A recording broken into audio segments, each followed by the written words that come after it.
जूता भे भे करके भारतीय जनता पार्टी के लोग मारेंगे और मजबूरन वही रहेंगे, वहां से निकलेंगे सीधा बनारस। को क्या बताएं, इतना बड़ा ठगहारा और इतना बड़ा झूठा न राजभर वंश में पैदा हुआ था, न पैदा है और न पैदा होगा। महेंद्र राजभर जी उनके दुकान में ताला लगा दिए हैं। जो बंदर के तरह कूदते थे इधर का उधर, उस पर महेंद्र राजभर ने ताला लगा दिया है। आरक्षण समाज के लिए मांगते हैं, आरक्षण के तौर पे तो उनको एक कुर्सी लोग नहीं दे रहे हैं, तो आरक्षण देंगे नहीं देंगे। ये कब वो भग जाएगा, ये इसका कोई ठिकाना नहीं है, बिना पेदी का लोटा है। इस तरह से आप लोग जो है यहाँ एक बैठक रखा गया था आप लोग के माध्यम से। देखिए, ये बैठक जहुराबाद विधानसभा के अंतर्गत ये एक जगह है बरेसर में एक कार्यकर्ता बैठक रखी गई थी और उस बैठक में राष्ट्रीय अध्यक्ष माननीय महेंद्र राजभर जी आए थे। कार्यकर्ताओं से उनको मिलाना था, कार्यकर्ताओं से का सम्मान कराना था। कार्यकर्ता भी उनसे मिलना चाहते थे और वो भी कार्यकर्ताओं से मिलना चाहते थे। उसी उपलक्ष्य में उनको बुलाया गया था अपने राष्ट्रीय अध्यक्ष को, और यहाँ तमाम युवा कार्यकर्ता भी जुटे हुए थे और उसी कार्यक्रम को हम लोग समाप्त करके, उसी कार्यक्रम को हम लोग सफल बना के निकल रहे थे, तब तक आपसे मेरी मुलाकात हुई। तो ये बताइए कि जैसे आप लोग जौहराबाद में हैं और जौहराबाद के जो है माने जाने, पूरा पूर्वांचल में जो है माने जाने ओम प्रकाश राजभर, उनका चर्चा भी है और एनडीए में शामिल भी हो गए। अब उनकी जो है जो ये शामिल होना, गठबंधन की बात अगर किया जाए तो आप लोग किस नज़र से देखते हैं? गठबंधन की बात आपको जब जहाँ तक गठबंधन की बात पूछ दी है, बड़ा अच्छा सवाल किए हैं आप कि आज जो गठबंधन किए हैं, देखिए गठबंधन उनकी मजबूरी हो गई थी। मजबूरी हो गई थी। उनकी मजबूरी क्यों हो गई थी मैं बता देता हूँ आपको। अगर वो गठबंधन नहीं करते, जाकर माननीय अमित शाह जी के यहाँ, माननीय जेपी नड्डा जी के यहाँ, माननीय मोदी जी के यहाँ केंद्र में जाकर अगर हाथ पांव नहीं पकड़ते, घुटना नहीं टेकते, तो ये गठबंधन नहीं होता। लेकिन गठबंधन किए क्यों, ये भी मैं बता देता हूँ, साफ कर देता हूँ। गठबंधन करने के पीछे उनका मेन मकसद था अपने काले साम्राज्य को बचाना। जो राजभर समाज को इकट्ठा करके, जो बड़ी बड़ी पार्टियों से गठबंधन करके, जो बड़े बड़े पैमाने पे समाज को बेचने का काम किया, जो धन इकट्ठा किया उन्होंने, और धन इकट्ठा करने के बाद उस धन को बचाने के लिए ईडी से, माननीय योगी आदित्यनाथ के बुलडोजर से बचने के लिए वो स्वतः गए अमित शाह जी के पास और कहे कि बचा लीजिए, अब हमको बाबा से बचा लीजिए। बाबा तो आजे धार लगा के जो रहे हैं। सभी लोग ये जानते हैं कि वो आरक्षण मांगने के लिए गए हैं, सबका भला चाहने के लिए गए हैं। ये कौन जानता है भैया। अगर हम ही दो भाई अगर जाए ना योगी जी के यहाँ, अका बतिया के आवल ना, आप बतिया के आके आप झूठे बवाल ना कि हम गलन योगी जी से समाज का हिस्सा मांग खाते, तो कोई मान ली। उनके समाज के सब लोग यही विश्वास करत बाने। समाज के लोग विश्वास कर रहे हैं तो जानते हैं क्यों कर रहे हैं। उसी समाज में हम भी आते हैं। हमारा नाम भी लल्लन राजभर है और जहुराबाद की धरती पे उसी समाज से हम भी आते हैं। जहुराबाद की धरती को पे इसीलिए हम आए थे, टटोलने आए थे यहाँ के लोगों की मानसिकता, यहाँ के लोगों की सोच। वो जानते हैं, इसलिए मानते हैं ना कि कोई 10 साल मेरे जैसा ही नेता, कोई 10 साल, कोई 5 साल, कोई 15 साल, कोई 19.5 साल, इसी राजभर समाज के लोगों को यह विश्वास दिलाया है कि सुहेल देव भारतीय समाज पार्टी और माननीय ओम प्रकाश राजभर जी के साथ चलो खड़ा होको, ये हमारे हक हिस्सेदारी दिलाएगा। लेकिन समझ लीजिए कि इतना बड़ा ठगहारा, हाँ अब आपको क्या बताएं, इतना बड़ा ठगहारा और इतना बड़ा झूठा न राजभर वंश में पैदा हुआ था, न पैदा है और न पैदा होगा, समझ लीजिए। और क्या जानते हैं आप? इतना बड़ा ब्लेम आप लोग लगा ब्लेम कर रहे हैं। अरे वो तो ना गए होते ना खाली भाजपा से गठबंधन करने, तो देखे होते तमाशा।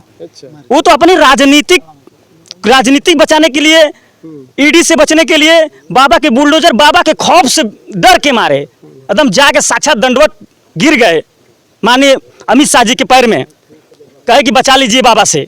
नहीं तो बाबा तो खुद आज भी धार लगाए हैं।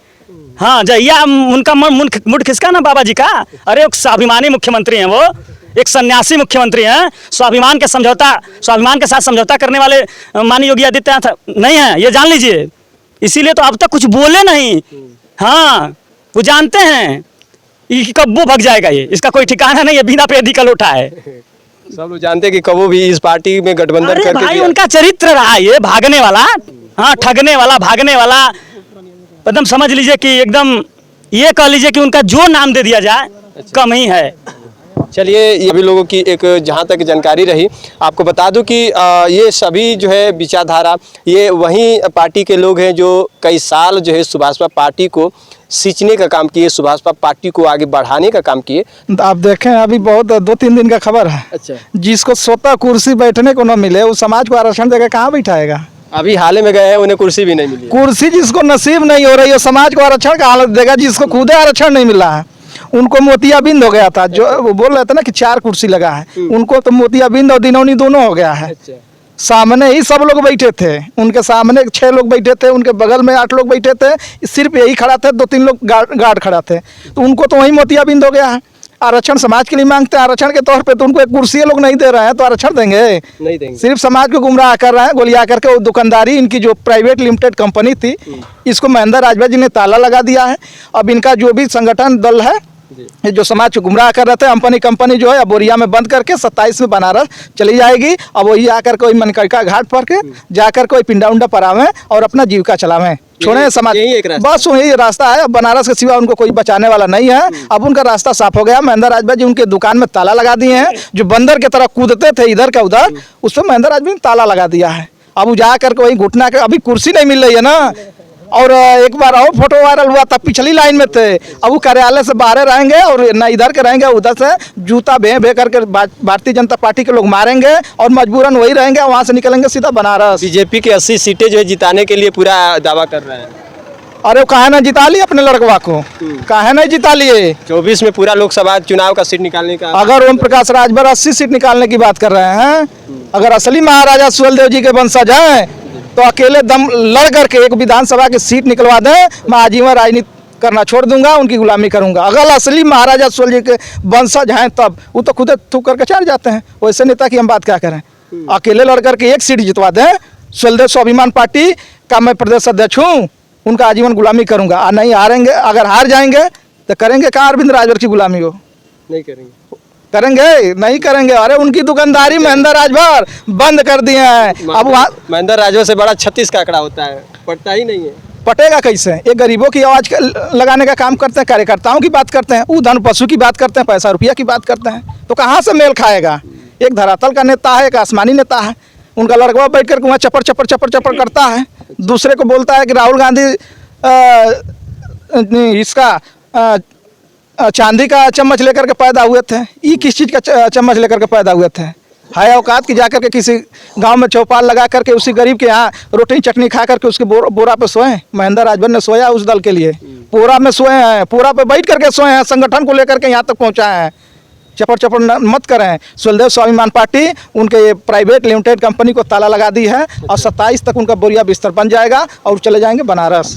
ये रहा लोकसभा चुनाव को देखते हुए तमाम ये प्रक्रियाएं आ रही है और देखा यह जा रहा है कि सुभाषपा मुखिया ओम प्रकाश जहां गठबंधन के, वहीं जो है गठबंधन के बाद इतना सुर्खियों में आ गए हैं, वहीं अपने जो है जिस पार्टी में शामिल हुए उस पार्टी से ऐसे भी एक खबरें आ रही है कि उन्हें कुर्सी तक नसीब नहीं होता है। तो ये बातें जो है तमाम जो है खबरों में आ रही है। तो मैं कुछ बातों से मैं अवगत कराऊंगा। अभी विधानसभा जौहराबाद में ही कुछ चर्चाएं चल रही है, चलिए कुछ और बातों के साथ उपस्थित होंगे। नमस्कार।